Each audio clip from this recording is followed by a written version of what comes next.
si ho Duchem Svatým, když visel na kříži, vytryskla z jeho provodeného srdce krev a voda, a když vstal z mrtvých, dal učedníkům přikázání: jděte a učte všechny národy a křtěte je ve jménu Otce i Syna i Ducha Svatého.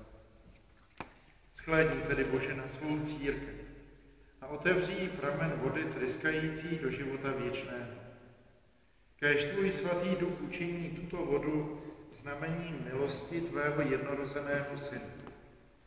Ať svátost křtu smíje všechno staré a špatné, aby člověk stvořený v tvém obrazu povstal z vody a z Ducha Svatého účasti na tvém životě. Prosíme tě, Bože, ať skrze tvého syna sestoupí do tohoto křestního pramene síla Ducha Svatého, aby všichni, kdo budou ve křtu spolu s Kristem pohřbeni, ve křtu s ním také vstali ze svatých životů. Neboť on s tebou žije a králuje na věky věků. Amen. Požehnej tedy tuto vodu, ať se z ní a z Ducha Svatého narodí také tvůj služebník Denis. Vždyť církev za něho ručí svou vírou a ty ho křtem voláš k životu věčnému skrze Krista, našeho Pána. Amen.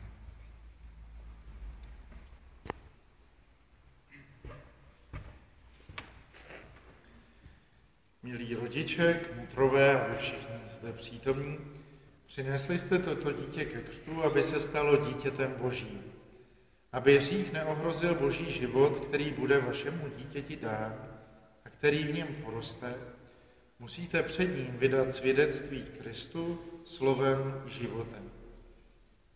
Když tedy podle své víry přijímáte tento úkol, rozpomeňte se na svůj křest, zřekněte se hříchu a vyznejte víru v Krista Ježíše, neboť to je víra církve a malé děti je možné křtít, jen když se církev za ně zaručí svou vírou. Teď vám všem položím 3 otázky ohledně zřeknutí se zlého, tak na ty budeme odpovídat ano, když s nimi budete souhlasit, a potom ohledně víry 3 otázky a na ně budeme odpovídat věřím. Zříkáte se ducha zla i všeho, co působí, i všeho, čím se pyšní? Věříte v Boha Otce Všemohoucího, Stvořitele nebe i země? Věříte v Ježíše Krista, Syna jeho jediného, Pána našeho, jenž se narodil z Marie Panny, byl ukřižován a pohřben, vstal z mrtvých a sedí po pravici Otcově? Věříte v Ducha Svatého, svatou církev obecnou, společenství svatých, odpuštění hříchů, vzkříšení mrtvých a život věčný? Tak věříme, tak věří církev a tuto víru vyznáváme a ona je naší slávou v Kristu Ježíši, našem Pánu. Amen. My všichni jsme s vámi vyznali víru celé církve. Chcete, aby také Denis byl v této víře pokřtěn? Dejte čepičku, můžete tam zůstat, jak stojíte.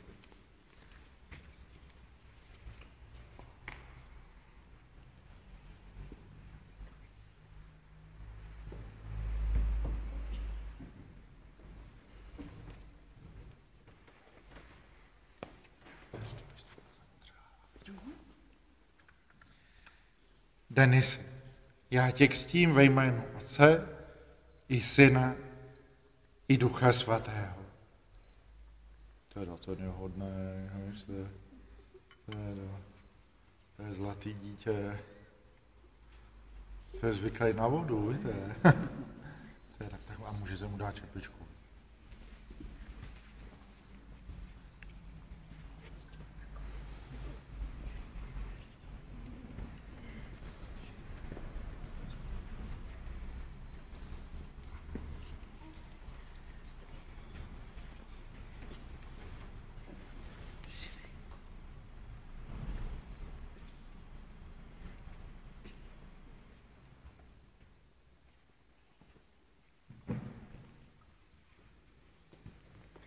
Všemohoucí Bůh tě vysvobodil z hříchu Dal ti život z vody a z Ducha Svatého, přijal tě do svého společenství a jako pomazal svého syna, našeho Pána Ježíše Krista, na kněze, proroka a krále, označuje posvátným olejem tebe, neboť patříš ke Kristu na věky. Denisi, patříš ke Kristu na věky.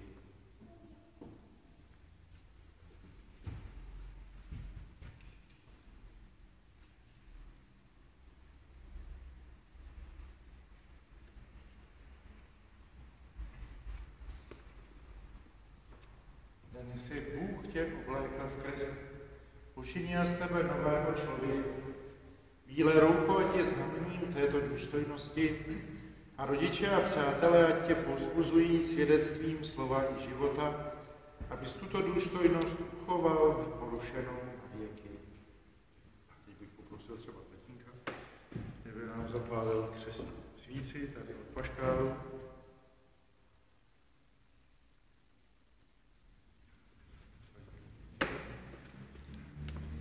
Světlo Kristovo. Rodiče, jak mutrové, církev od vás důvěrou očekává, že budete světlo Kristovo v tomto dítěti opatro. Kéž Denis vždycky chodí ve světle Kristově, kéž žije z víry až do konce a až Kristus přijde, kéž mu vyjde vstříc se všemi svatými a jednou vejde do jeho věčného království. A nyní se pomodleme za malého Denise a za celou vaši rodinu tu modlitbu, kterou nás naučil Pán Ježíš. Já bych si vám v chvíli pochoval, jak se mnou počítat. Otče náš, jenci na nebesích, posvěť se jméno Tvé, přijď království Tvé, buď vůle Tvá, jako v nebi, tak i na zemi. Chléb náš vezdejší dej nám dnes a odpusť nám naše viny, jako i my odpouštíme našim viníkům. A neuveď nás pokušení, ale zbav nás od zlého. No teda vy máte fakt zlatý dítě, abyste...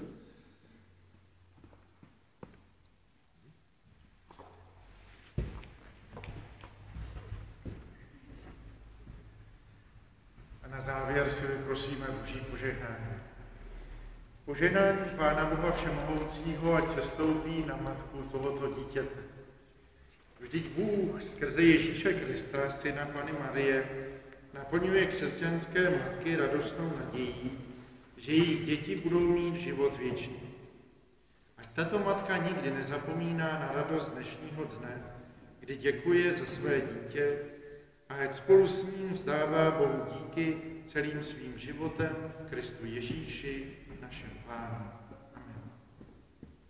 Požehnání Pána Boha Všemohoucího, ať se stoupí na Otce tohoto dítěte. Vždyť Bůh je Otec všech, je dárce života na zemi i na nebi. Ať jsou oba rodiče svému dítěti prvními svědky víry, slovem i životem v Kristu Ježíši, našem Pánu. Amen. Požehnání Pána Boha Všemohoucího, ať se stoupí na všechny přítomné věřící. Vždyť Bůh nám všem dal z vody a z Ducha Svatého život věčný. Ať je toto shromáždění vždycky a všude živým lidem Božím, ať je naplněno Božím pokojem v Kristu Ježíši, našem Pánu. Amen. Požehnej vás všemohoucí a milosrdný Bůh, Otec i Syn i Duch Svatý.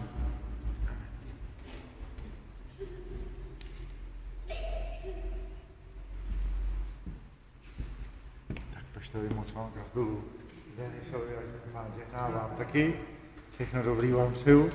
A tady máte potvrzení křtu, že byl Denis pokřtěnej a takovou knížečku biblických příběhů, to vám může taky posloužit v té výchově. Tak já tam vedle tatínkovi, ten má prázdnou ruku, můžete zasnout, můžete se vyfotit ještě, jestli chcete, abyste měli památku společnou, tak dohromady, no. To se vyfoťte.